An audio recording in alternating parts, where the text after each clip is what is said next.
À l'est de l'Inde, toute une région vit au rythme de ces déflagrations. Nous sommes dans le Jharkhand, la principale zone d'exploitation du charbon. Piparwar est une des mines que le gouvernement indien érige en exemple. Un site entièrement mécanisé, comme l'Inde souhaite les développer.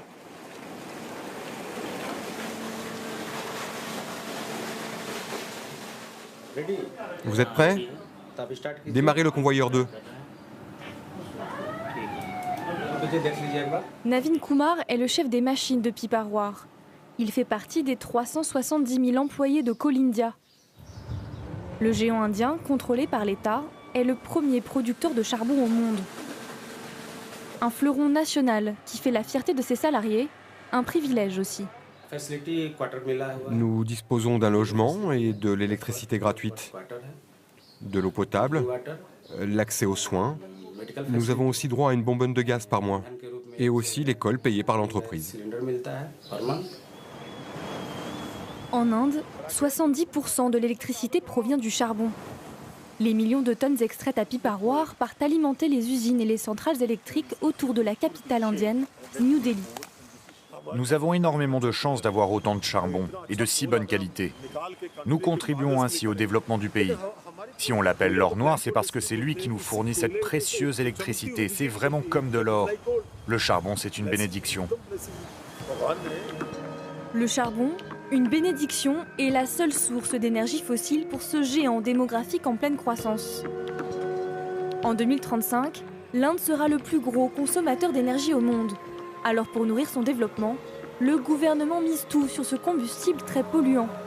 Il prévoit même de doubler la production nationale d'ici 5 ans, au détriment de ceux qui vivent au plus près du charbon.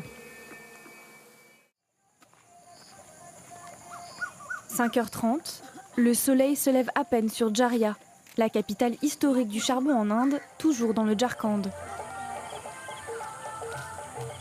Avant l'ouverture officielle des mines, des dizaines d'ombres se glissent vers les exploitations. On les appelle les scavengers, les ramasseurs illégaux de charbon. Alors que la région est en plein boom minier, ces forçats ne récoltent que les miettes de cette industrie lucrative. Lalaram est l'un d'entre eux. Depuis plus de 20 ans, il gratte la roche armé d'un pic et de ses mains nues. Voilà, on fait comme ça. On creuse pour trouver le charbon. On retire les couches de terre et après on prend les morceaux de charbon. Comme chaque matin, Shivani, 15 ans, est venue prêter main forte à son père quelques heures avant de se rendre à l'école. Sur sa tête, la jeune fille porte l'équivalent de son propre poids.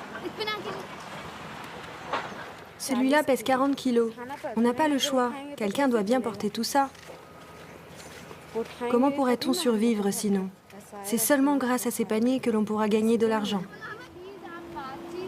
Un lourd butin pour un maigre salaire. Avec l'aide de ses filles, Lalaram parvient à vendre 100 kilos par jour. Le tout pour 1,50 €, tout juste de quoi nourrir sa famille. Alors que Shivani est partie à l'école, sa petite sœur, elle, se prépare à aller vendre ses paniers. Ici, tous les enfants sont mis à contribution.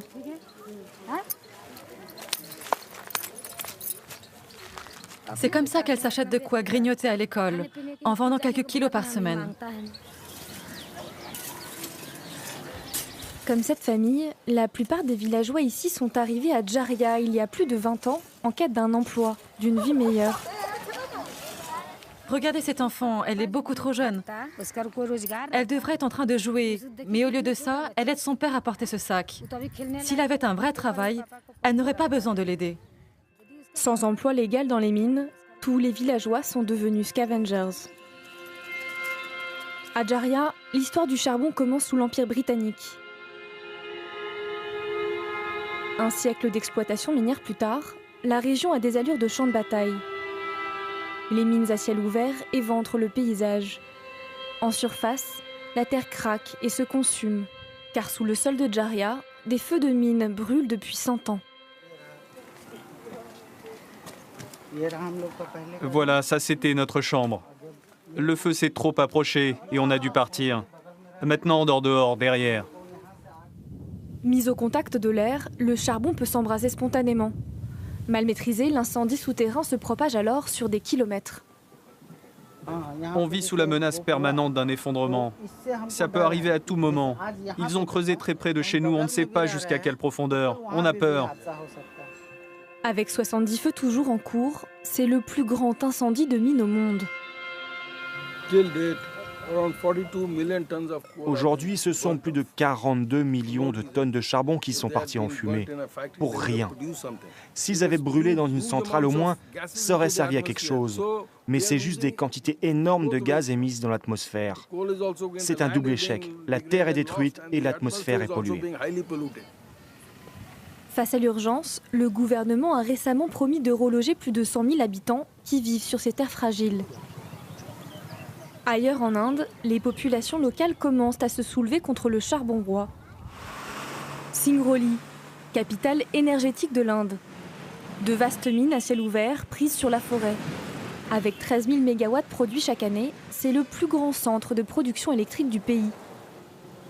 Mines, centrales, montagnes de déchets, le charbon est partout, sa pollution aussi. Dans ce dispensaire de campagne, le docteur Ajay Ray constate les ravages du charbon depuis plus de 7 ans.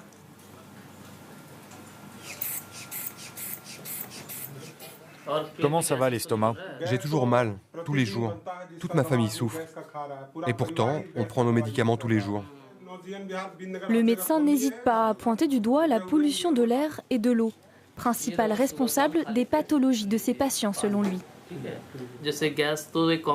Je vois surtout des problèmes digestifs et d'articulation. Les os ne reçoivent pas les minéraux que de l'eau saine devrait leur apporter. Et parmi mes patients, un quart sont asthmatiques. Mais ce qui révolte le plus les habitants ici, c'est la terre. Singrauli s'est construite sur les forêts des Adivasi, les populations tribales indiennes. Année après année, avec l'expansion des mines, ils ont dû quitter leurs terres. En 50 ans d'activité industrielle, plus de 200 000 Adivasi ont été déplacés.